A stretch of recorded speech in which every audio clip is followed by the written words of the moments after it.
Bom dia! E nossa leitura hoje, primeira carta aos Coríntios, capítulos 6 e 7.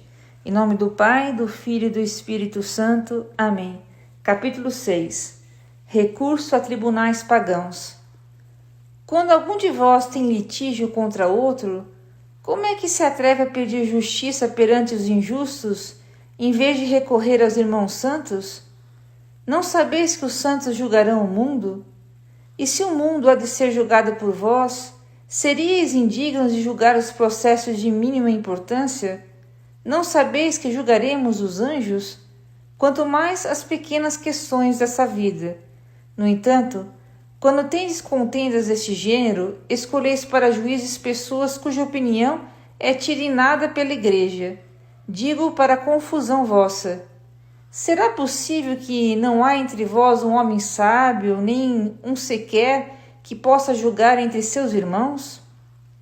Mas um homem litiga com outro irmão, e isso diante de infiéis. Na verdade, já é um mal para vós o fato de teres processos um contra os outros.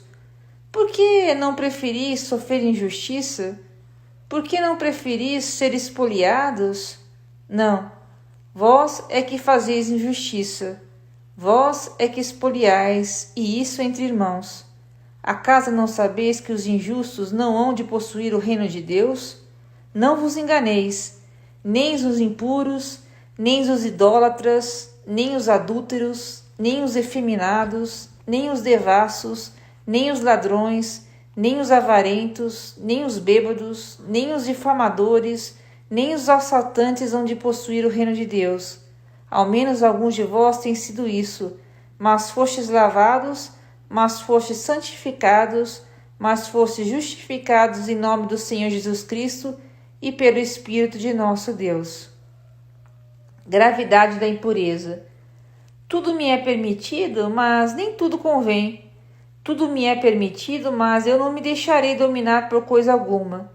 Os alimentos são para o estômago e o estômago para os alimentos. Deus destruirá todos aqueles como este.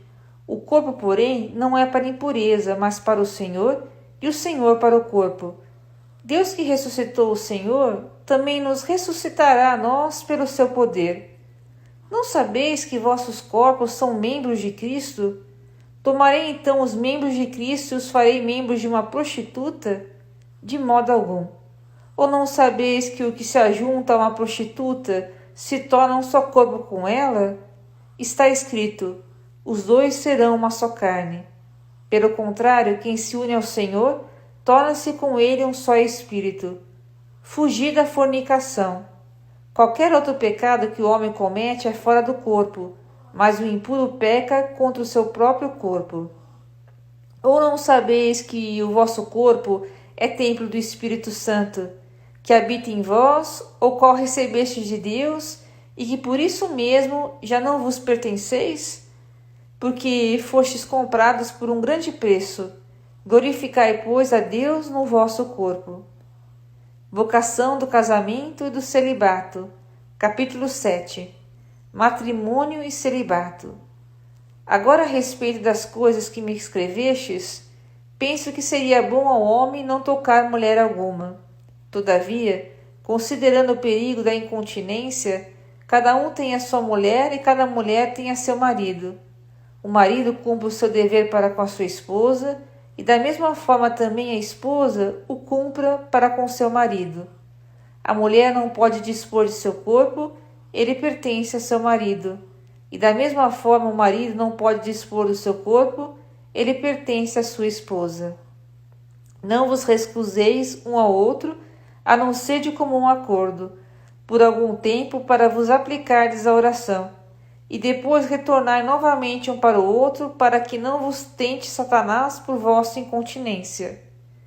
Isso digo como uma concessão, não como ordem, pois quereria que todos fossem como eu, mas cada um tem de Deus um dom particular, uns este, outros aquele. Aos solteiros e às viúvas digo que lhes é bom se permanecessem assim como eu. Mas se não pode guardar a continência, casem-se. É melhor casar do que abrasar-se. Aos casados manda não eu, mas o Senhor, que a mulher não se separe do marido, e se ela estiver separada, que fique sem se casar, ou que se reconcilie com seu marido. Igualmente, o marido não repudie sua mulher.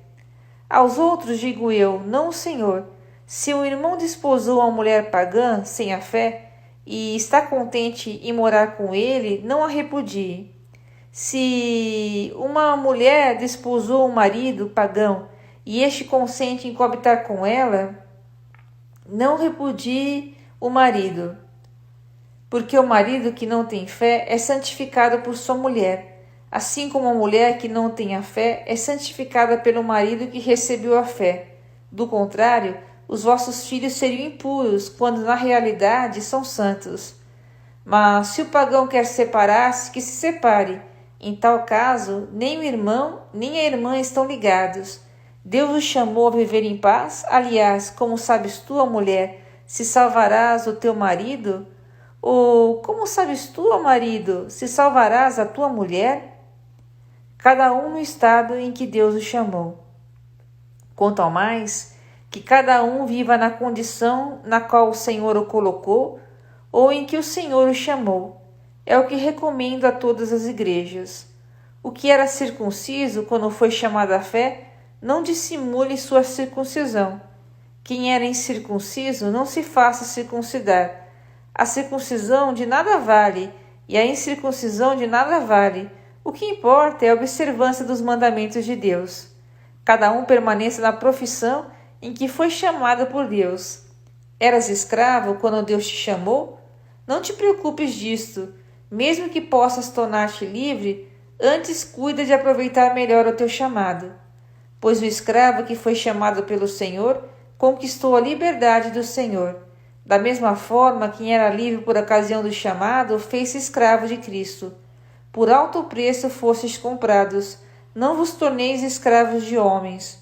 Irmãos, cada um permaneça diante de Deus na condição em que estava quando Deus o chamou. Matrimônio e virgindade. A respeito das pessoas virgens, não tenho mandamento do Senhor, porém, dou o meu conselho, como homem que recebeu da misericórdia do Senhor a graça de ser digno de confiança. Julgo, pois, em razão das dificuldades presentes, ser conveniente ao homem ficar assim como é. Estás casado? Não procures desligar-te. Não estás casado? Não procures mulher.